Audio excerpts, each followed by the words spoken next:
He left her at her lowest. Then she returned with triplets and a fortune that made him tremble.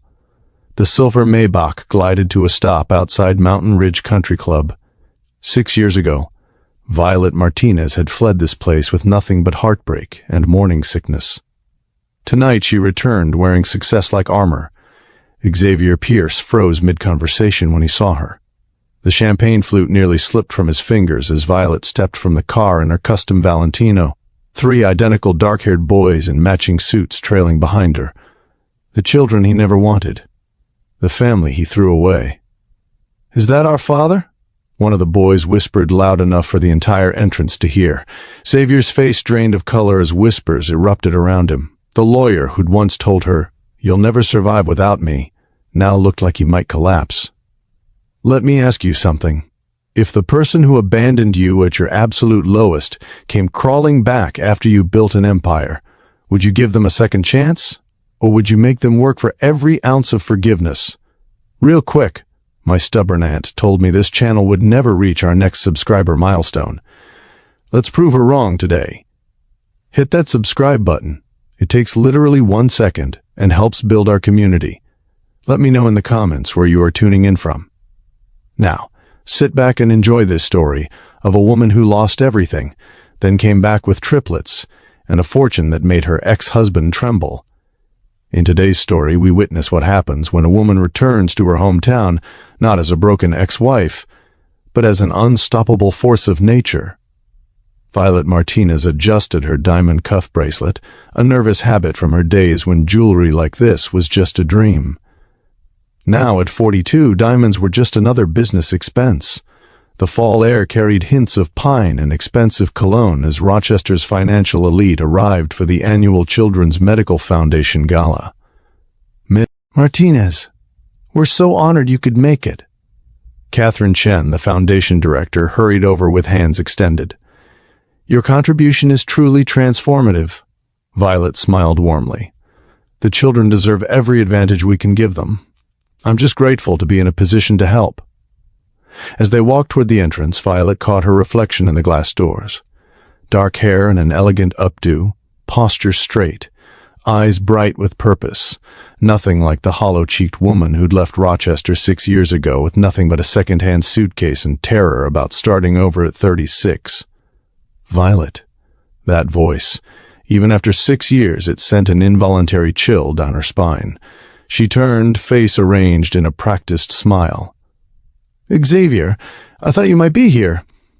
Xavier Pierce stood before her, still handsome in that predatory way that had once captivated her. His bespoke suit and the Patek Philippe watch she'd given him for their 10th anniversary spoke of continued wealth. But something in his eyes had changed. The confidence had been replaced by wariness. "You're back in Rochester." It wasn't a question. "For the gala, yes." She met his gaze evenly. "The Foundation's work with immunocompromised children is close to my heart."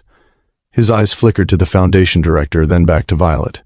"I heard you were doing well. Your company, Phoenix Ventures, isn't it?"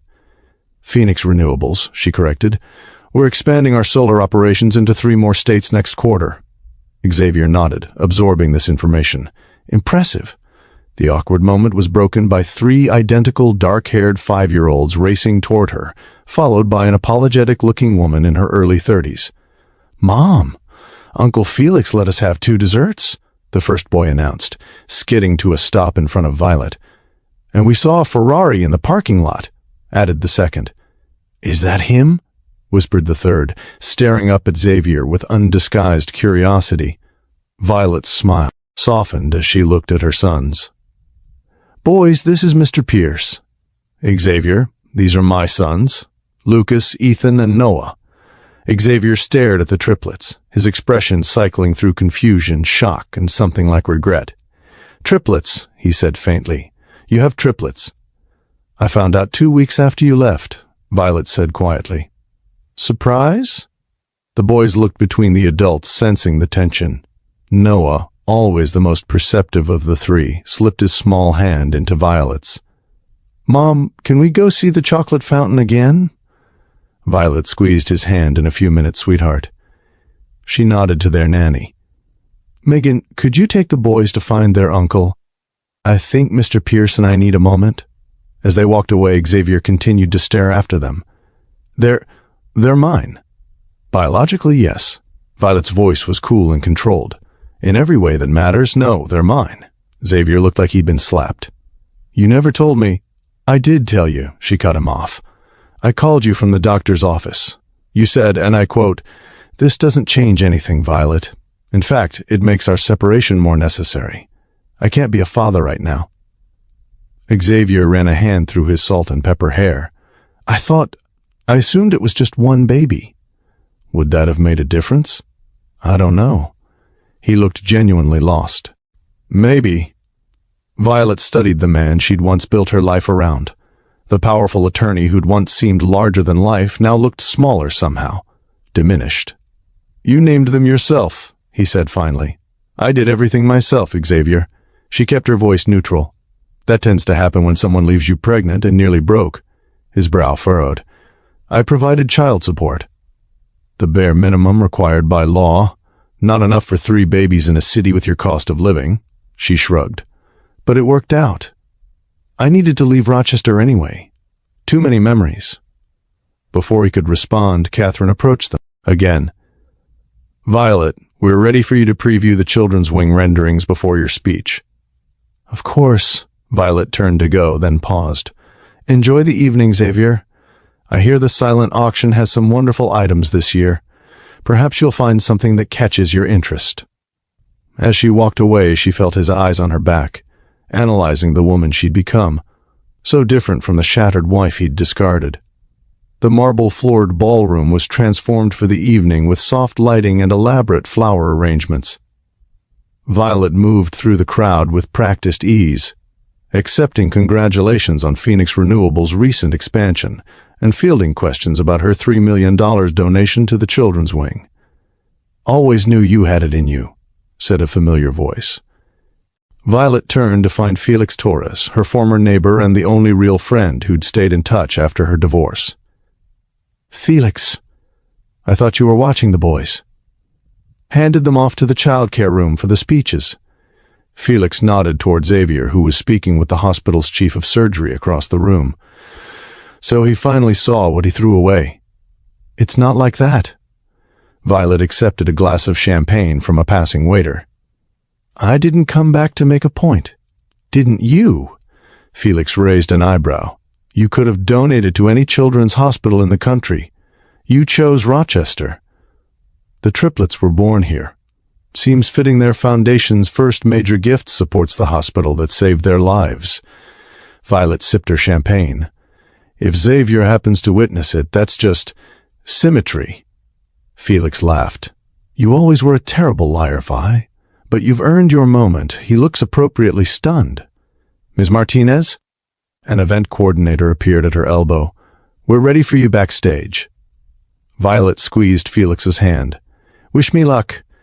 You don't need it anymore, her friend replied with a wink. Standing in the wings, waiting to be introduced, Violet thought about the journey that had brought her back to this moment.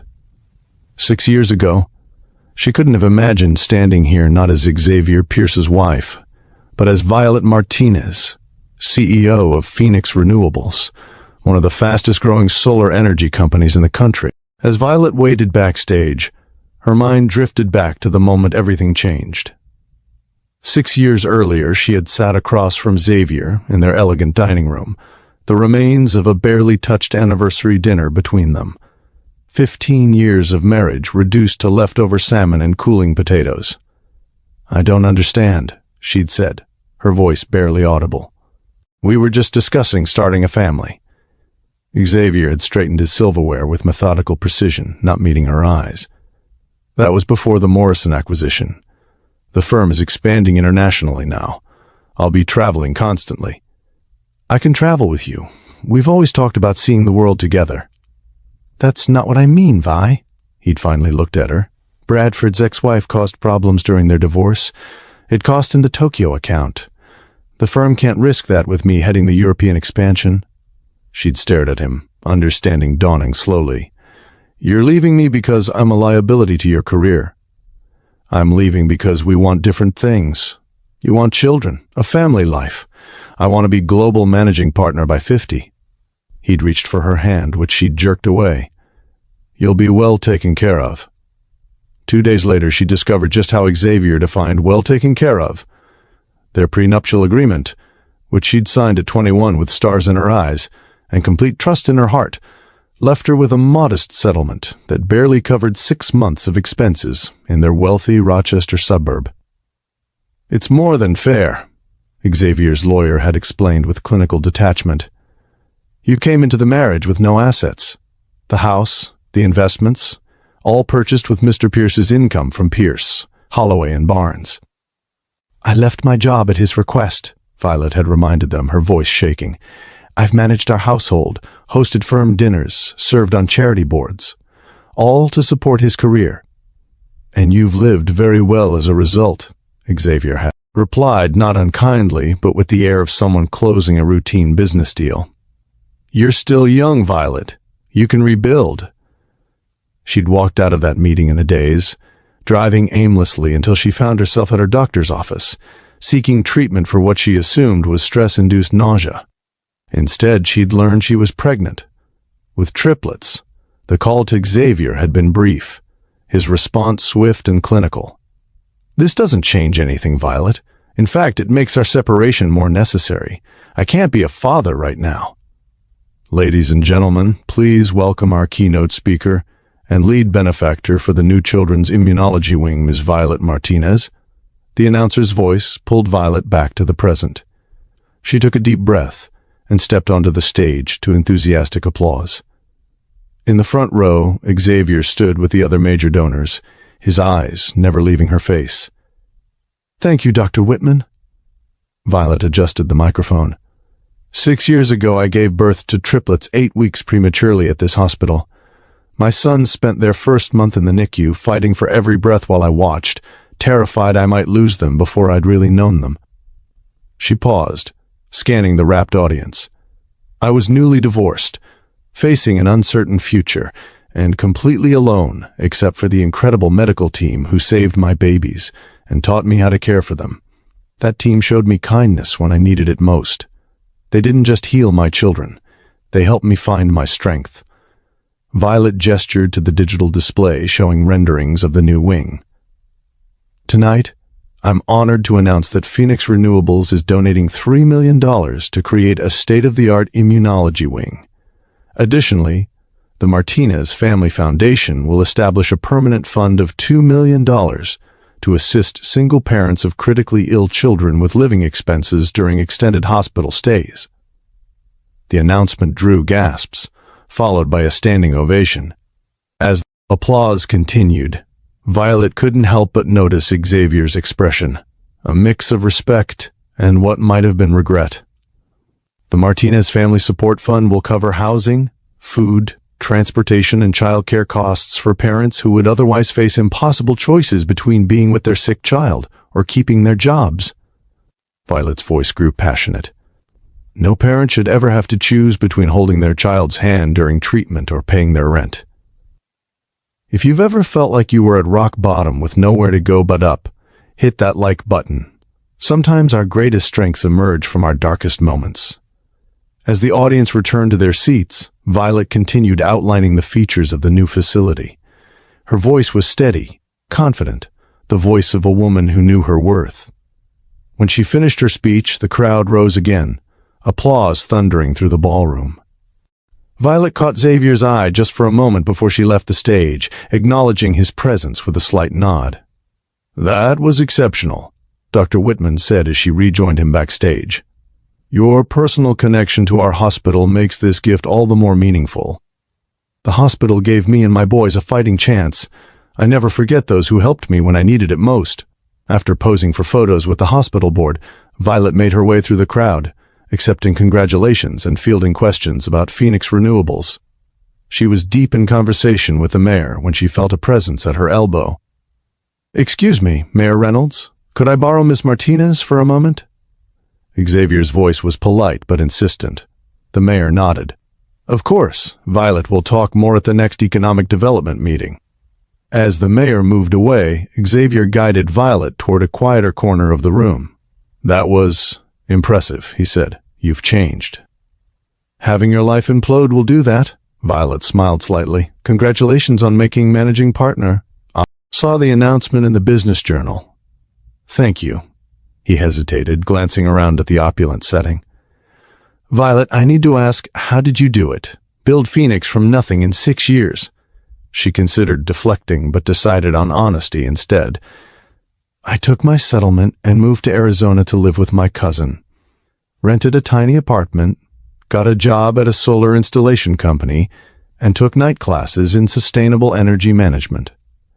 That doesn't explain how you went from employee to CEO of a multi-million-dollar company. I had an idea about microgrid solutions for rural communities that my employer wasn't interested in pursuing. She shrugged. So I developed a business plan, found investors, and started Phoenix. Our first contract was with the Navajo Nation. The second was with the Department of Defense. Xavier looked genuinely surprised. You built all this while raising triplets alone? Not entirely alone. My cousin helped with childcare until I could afford proper help. Violet met his eyes directly. When you leave someone with nothing, Xavier, you also leave them with nothing to lose. It's strangely liberating. Before he could respond, Felix approached with the triplets in tow. Sorry to interrupt, but these 3 gentlemen are about to fall asleep standing up, he said, nodding toward the boys, who were indeed looking drowsy in their little suits. Of course. Violet bent down to her son's level. Ready to head back to the hotel, guys? Lucas, the most outspoken of the 3, pointed at Xavier. Is he coming too? No, sweetheart. Mr. Pierce has his own home here. Xavier cleared his throat. Actually, He paused, seeming to recalibrate. It was good to meet you, boys. Your mother has done an amazing job with you. Ethan, always the observant one, studied Xavier carefully. Mom says we're special 'cause we're triplets. She says we have 3 times the love. Your mom is very wise, Xavier replied, his voice oddly rough. Violet straightened, placing a hand on Ethan's shoulder. We should go. It's been a long evening. Violet, Xavier said quickly, are you in town long? I thought perhaps we could catch up, properly. She considered him for a moment, this man who had once been her whole world. I'm afraid not. We fly out tomorrow afternoon. Phoenix doesn't run itself. Something like disappointment flashed across his face. Of course. Safe travels then. Goodbye, Xavier. She gathered her sons and walked away, feeling lighter somehow, as if setting down a weight she hadn't realized she'd been carrying. The presidential suite at the Langham Hotel offered a panoramic view of Rochester's glittering skyline. Violet stood at the window, watching the city lights while her sons slept in the adjoining room. The gala had been a success. Over $5 million raised for the children's wing, including matching donations inspired by her initial gift. A soft knock at the door revealed Felix, still in his evening attire. I brought reinforcements, he announced, holding up a bottle of champagne. Figured you might need this after facing the X. Violet laughed, ushering him in. The boys are asleep, so we have to keep it down. They settled on the sofa, glasses in hand, the city spread out below them like a carpet of stars. So, Felix began, how did it feel? Showing up with your empire and your beautiful boys while he stood there all stunned and suddenly aware of what he lost. Violet swirled the champagne in her glass. Honestly, not as satisfying as I imagined it would be. Really? Because from where I was standing it looked pretty damn satisfying. Oh, there was a moment, Violet admitted with a small smile, when I was at the podium and I saw his face as they announced the donation amount. But then I just felt, I don't know, sad maybe, for both of us? Felix tilted his head. Sad? The man left you pregnant and broke. He deserves whatever regret he's feeling. That's just it, Violet said softly. I'm not sure he regrets it, not really. He got exactly what he wanted, the managing partnership, the international prestige, and I got what I needed even if I didn't know it at the time. Freedom, Felix nodded. And purpose, Violet gestured toward the bedroom where her son slept. And them. They sat in comfortable silence for a moment before Felix spoke again. He asked about you, you know, after you left with the boys. Xavier did? Violet couldn't hide her surprise. Wanted to know if you were seeing anyone, if you were happy. Felix gave her a pointed look. I think tonight was a wake-up call for him. Well, he can stay woke and lonely, Violet replied, making Felix snort champagne through his nose. Seriously, though, I don't have room in my life for someone who only values me when I've proven my worth to the world. Her phone buzzed with a text. Expecting it to be her assistant with updates from Phoenix headquarters, she was surprised to see Xavier's name on the screen. I know you're leaving tomorrow, but I'd appreciate the chance to speak with you before you go. Breakfast? There's something important I need to discuss. Felix peered over her shoulder. Are you going to meet him? Violet set the phone down without replying. I haven't decided yet. The old Violet would have jumped at the chance, Felix observed. The new Violet doesn't need his approval. The new Violet is also curious about what he could possibly have to say. She sighed. And the boys? They have questions now that they've seen him. Felix's expression softened. They deserve answers.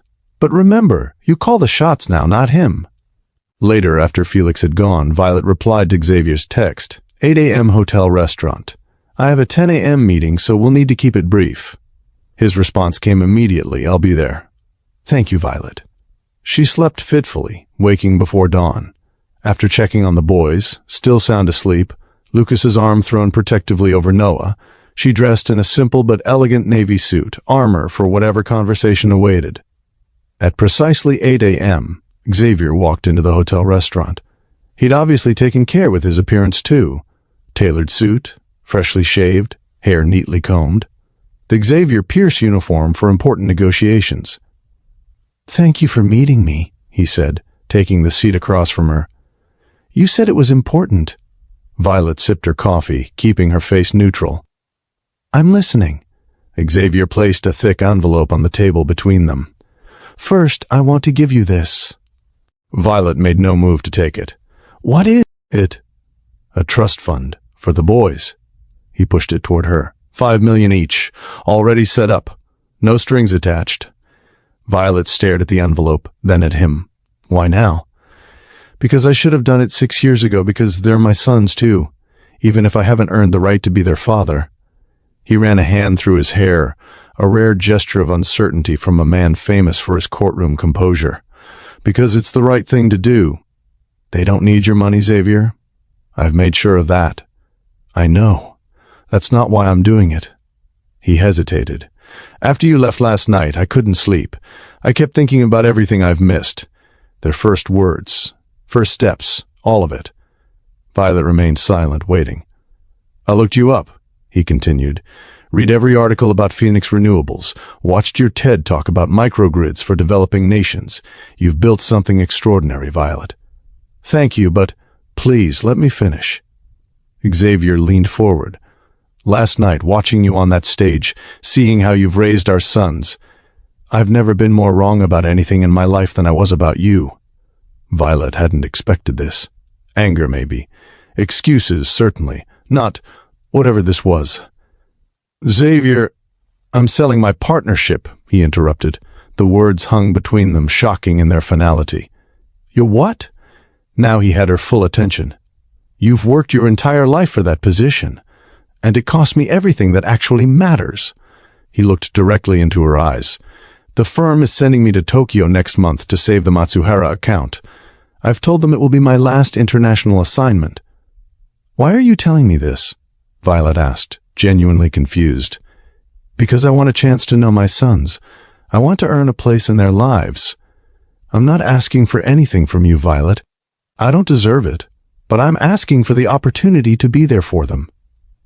Violet studied him, looking for the calculating attorney, the man who had dismissed her so easily when she no longer served his ambitions. Instead, she saw something she hadn't expected. Vulnerability.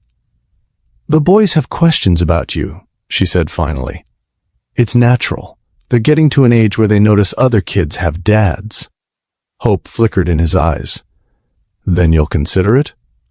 Consider what exactly? Supervised visits, holiday cards? Define what you're asking for.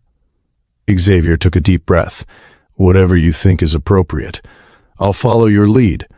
I just want a chance to show them, and you, that I can be better than the man who walked away." Violet was saved from responding immediately by her phone buzzing with a text from Megan, boys awake and asking for breakfast. "Should we order room service or come down?" "The triplets are up," she said, grateful for the interruption. "They need breakfast." Xavier nodded, accepting the conversation was over for now. "Of course." As they stood, a commotion erupted at the hotel entrance.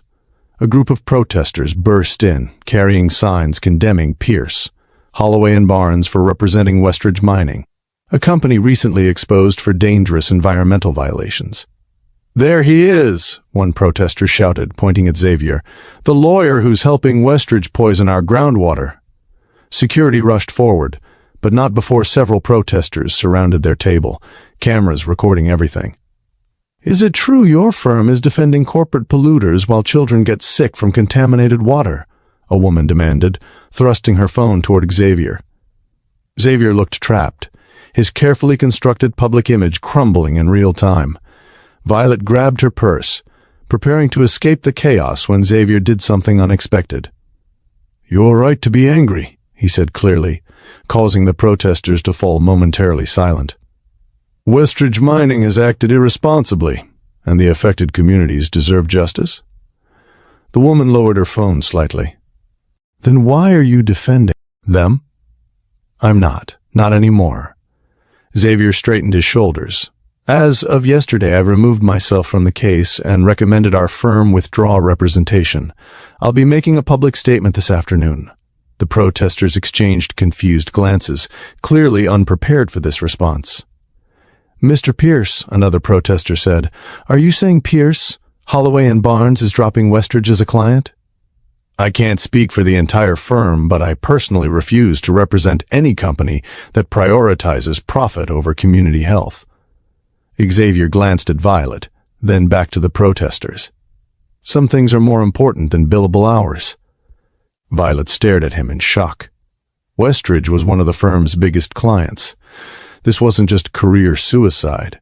It was the public burning of a bridge his partners would never forgive. Hotel security finally managed to escort the protesters outside, but the damage, or perhaps transformation, was done. Xavier's impromptu press conference had been live-streamed, and already his phone was buzzing continuously with calls from the firm. "You need to deal with that," Violet said, nodding toward his phone. "Your partners are going to be livid." Xavier silenced the device and slipped it into his pocket. "They can wait." "Can they? You just torpedoed your career on live stream."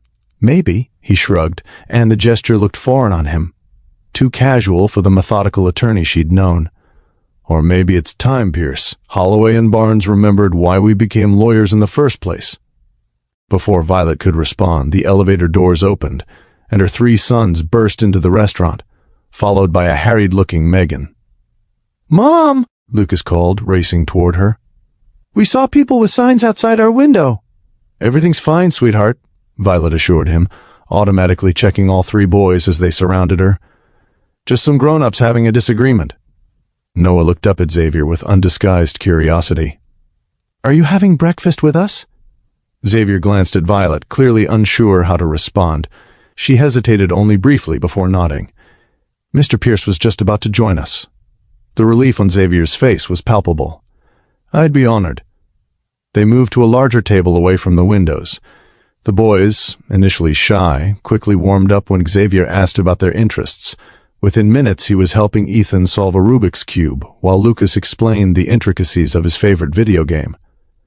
"You're really good at that," Xavier told Ethan as the boy completed one side of the cube. "I never could figure those things out." "Mom says I have an engineering mind," Ethan replied proudly. "I'm going to build robots someday." "I have no doubt you will." Xavier's smile reached his eyes.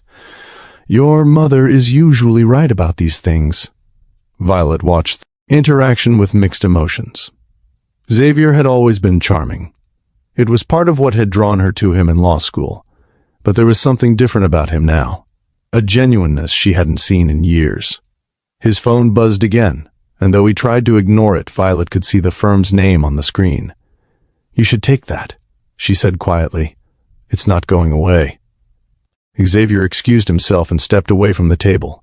Though he kept his voice low, Violet could tell from his rigid posture that the conversation wasn't pleasant. When he returned, his expression was composed, but tight around the eyes. "Everything okay?" she asked. As expected. He attempted to smile for the boy's benefit. "My partners aren't thrilled with my impromptu press conference." "I'd imagine not." Violet glanced at her watch. "We should finish up. I have that meeting at 10. The boys protested, but Xavier smoothly interjected. "Your mom has important work to do, just like you have important growing up to do." He looked at each boy in turn. "It was really good meeting you all." "Will we see you again?" Noah asked, voicing the question hanging in the air. Xavier looked to Violet, letting her take the lead. "We'll be back in Rochester next month for the hospital wing groundbreaking," she said carefully. "Perhaps we can arrange something then." Xavier nodded, accepting these terms. "I'd like that very much." As they prepared to leave, Xavier's phone rang again. This time he checked the screen and frowned deeply. "I'm sorry, I need to take this. It's the Westridge CEO. He looked at Violet. "I can't ignore him." "Of course." She gathered the boys. "We need to head up anyway." Xavier hesitated, then made a decision. "Could you wait just a moment? This won't take long, and there's something else I need to tell you." Curiosity won out, and Violet nodded. 5 minutes. Xavier stepped away to take the call, his back straight, voice professional but firm. Violet couldn't hear the specifics, but his posture told her everything. This wasn't a negotiation. It was a line in the sand. When he returned, his expression was resolute. "Westridge is threatening to sue me personally for breach of contract and defamation," he said it matter-of-factly, as if discussing the weather. "They're also pulling all their business from the firm." "Xavier, that's millions in billable hours." "I know." He ran a hand through his hair. "My partners just voted. I'm out. Effective immediately." Violet stared at him, stunned by how quickly his career had unraveled. "All because you wouldn't defend a company poisoning groundwater?" "It's more complicated than that, but essentially yes." He straightened his tie, a reflexive gesture. "I don't regret it." "What will you do now?" "I'm not sure yet." His gaze shifted to the boys, who were comparing notes on their breakfast pancakes, oblivious to the adult drama. "But I know it matters." The sincerity in his voice caught her off guard. This was not the calculating Xavier Pierce who had dismissed her aspirations so casually 6 years ago. "I need to get the boys ready for our flight," she said finally. "Of course." He hesitated. "Violet, about what we discussed earlier, the trust, the possibility of being in the boys' lives." "I'll think about it," she interrupted. "That's all I can promise right now." He nodded, accepting this.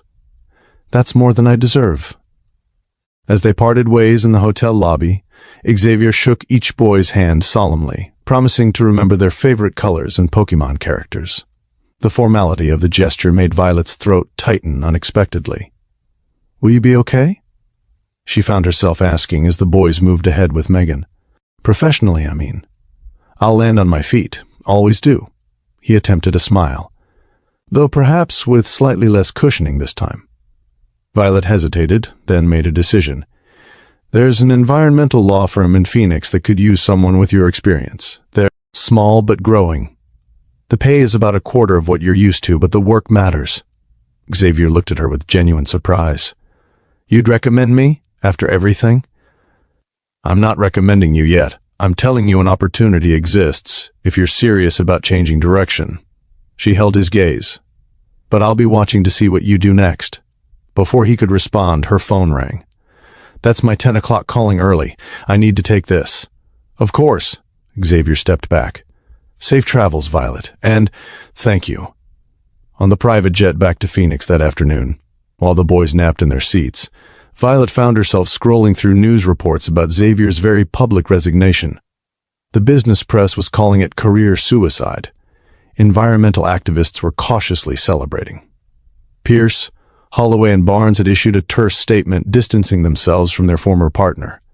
Felix's text summed it up succinctly. "Did he seriously tank his entire career the morning after seeing you? That's either insanity or the most expensive apology in history." Violet wasn't sure which it was either.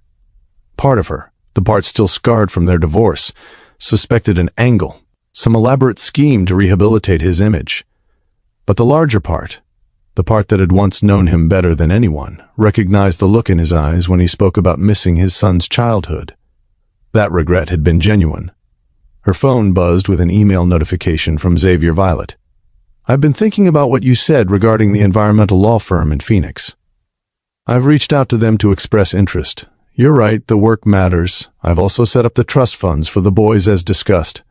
The documentation has been sent to your office. No strings attached, as promised. I understand your caution about allowing me into the boys' lives. I've caused harm that can't be undone with a single grand gesture.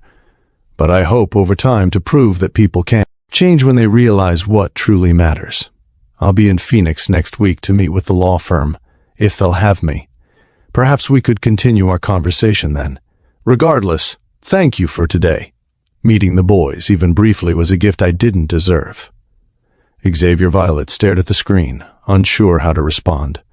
6 years of building her life without him, of proving she didn't need Xavier Pierce, or his approval. 6 years of answering the boys' increasingly complex questions about their father.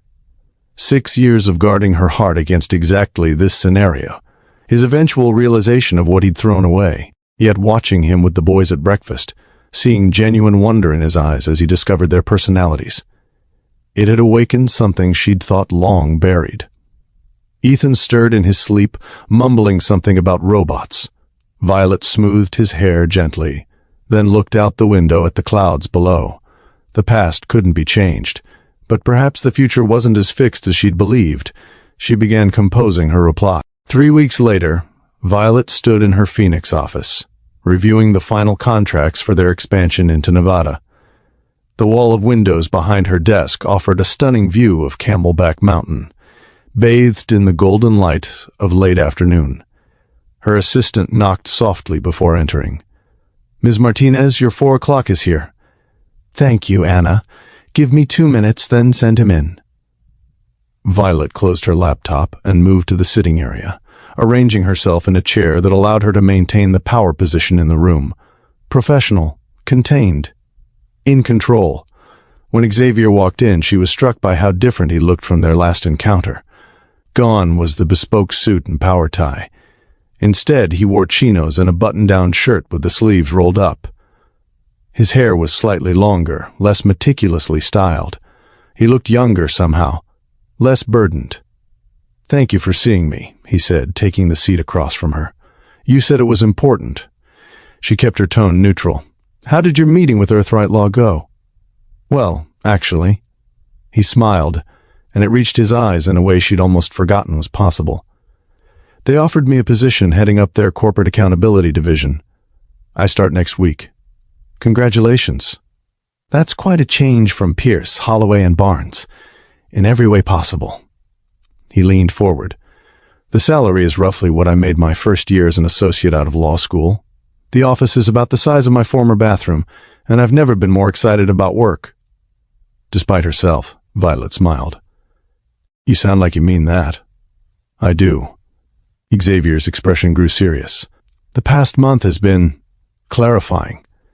After I left Rochester, I spent 2 weeks helping the Westridge victims put together a class action suit against my former client, pro bono." Violet raised an eyebrow. "I'm sure your former partners loved that. They've threatened to sue me for violating non-compete clauses." He shrugged. "But the publicity would only hurt them further. They'll back down." "And the trust funds for the boys? Are those secure regardless of your legal battles?" "Completely. I set them up before the Westridge situation exploded. They're irrevocable." He met her eyes directly. "I wouldn't use the children as bargaining chips, Violet. Not ever." She studied him, looking for any hint of the calculating lawyer she'd known. Instead, she saw only earnestness. "I believe you," she said finally, "and I appreciate what you've done for them." "It's the least I could do." He hesitated. Have you told them anything about me?" "Since Rochester," Violet sighed. "They have questions, especially Ethan. He's been researching you online." Xavier winced. "That can't be good.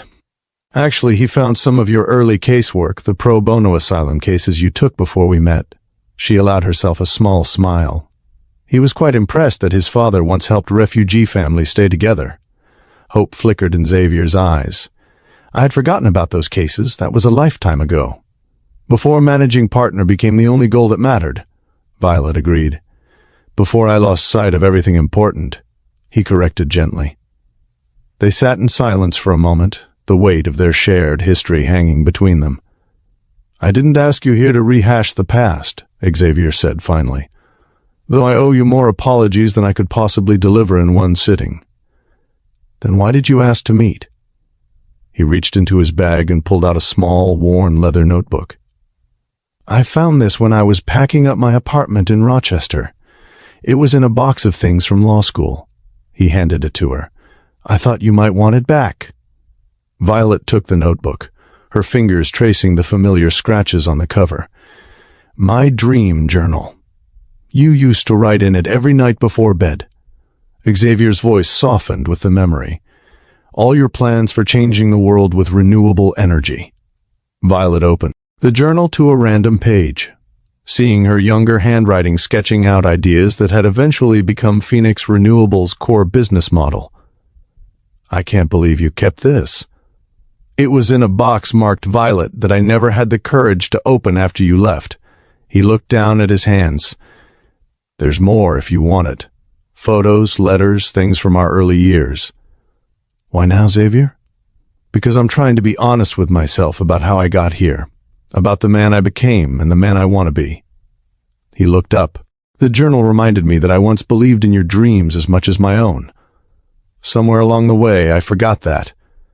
Violet closed the journal, emotions threatening to overwhelm her carefully constructed composure. A lot has changed in 6 years. Everything has changed, he agreed. You built your dream without me, raised our children without me, became this incredible force of nature that I barely recognize. And I'm only just beginning to rebuild what I destroyed. What exactly are you asking for, Xavier? A chance. He stated it simply. A chance to know the boys, to show them and you that I can be someone worthy of being in their lives. And if I say no, then I'll respect your decision. His voice was steady. I'll continue supporting them financially, from a distance, and hope that someday they might want to know me. But I won't pressure you or use the courts to force my way in. Violet was silent for a long moment, weighing his words against the scars of the past. The boys have a science fair next Friday, she said finally. Noah built a solar-powered car. Ethan programmed a robot. Lucas created something with magnets that I pretend to understand. Xavier waited, hardly daring to breathe. They might appreciate having someone else there to explain their projects to, someone who isn't me or Felix or their nanny. She met his eyes directly, someone who shares their DNA and might recognize parts of himself in their creativity. The relief on Xavier's face was profound. I would be honored, truly. This isn't forgiveness, Xavier. It's not reconciliation. It's one event with clear boundaries for the boys' sake. I understand. He nodded solemnly. I'll take whatever opportunity you're willing to give. And this law firm, Earthright, you're committed to staying in Phoenix? This isn't some temporary reinvention until the scandal blows over? I signed a 3-year contract yesterday. Xavier held her gaze. I'm not going anywhere, Violet. Not this time. As he stood to leave, Violet noticed the absence of his Patek Philippe watch, the status symbol he'd once considered essential to his professional image. Your watch, she said, nodding toward his bare wrist. You're not wearing it. Xavier glanced down. I sold it, along with most of my collection. You love those watches. I did, he shrugged. But it turns out they don't tell time any better than something more practical, and the money is better used elsewhere. Where? I made a donation to the Rochester Children's Hospital. A small smile touched his lips. Not as impressive as yours, but enough to fund a play area in the new wing. The boys might enjoy helping design it if you think that's appropriate. Violet found herself momentarily speechless. This man standing before her, humble, thoughtful, prioritizing their children, was almost unrecognizable from the ambitious attorney who had once dismissed her dreams as impractical. I'll email you the details for the science fair, she said finally. Don't be late. I won't be. He moved toward the door, then paused. Thank you, Violet, for this chance. After he left, Violet remained seated, turning the worn journal over in her hands. She hadn't thought about these early dreams in years. Too busy actually living them. Opening to the last page, she found something unexpected, a note in Xavier's handwriting, dated just after their divorce. I was wrong. About everything that mattered. I hope someday you prove it to the world. Tears pricked her eyes unexpectedly. 6 years of anger and resentment couldn't be erased by a single gesture or apology. But perhaps they could be the foundation for something new. Not a rekindling of what was lost, but the careful building of something different. Something with stronger roots and clearer boundaries. Her phone buzzed with a text from the boys' nanny, all three asking if they can call Dad tonight to tell him about their science projects. How should I respond? Violet stared at the message, the simple word Dad causing an ache she hadn't anticipated. They'd never called anyone that before. Let them call, she typed back. But stay nearby, and limit it to 15 minutes. They still have homework. The response came quickly, will do. And Violet, this is good. They need this. Maybe they did. Maybe, in some way she wasn't ready to fully acknowledge, she needed it too. Not Xavier back in her life romantically, that bridge had burned completely. But perhaps as a co-parent, as someone who could share the burden and joy of raising 3 extraordinary boys. The sun was setting over Camelback Mountain, painting her office in shades of gold and amber. Violet opened her laptop and began an email to Xavier with the science fair details, adding at the end, the boys want to call you tonight about their projects. I've said they can. 7 p.m.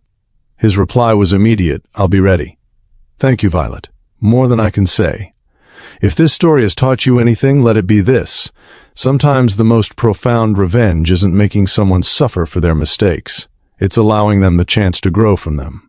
When you've built yourself into someone stronger, wiser, and more powerful than the person who once broke you, the true victory isn't in rejection, but in setting the terms for a new kind of relationship. Has someone from your past ever returned asking for forgiveness after you'd rebuilt your life without them? Share your experience in the comments below. I'd love to know how many of you chose strength through forgiveness versus strength through distance. Remember to subscribe to Consequential Stories with Benjamin for more stories about the choices that define our lives. Until next time, this is Benjamin, reminding you that the most powerful person in any relationship is the one who knows exactly what they're worth.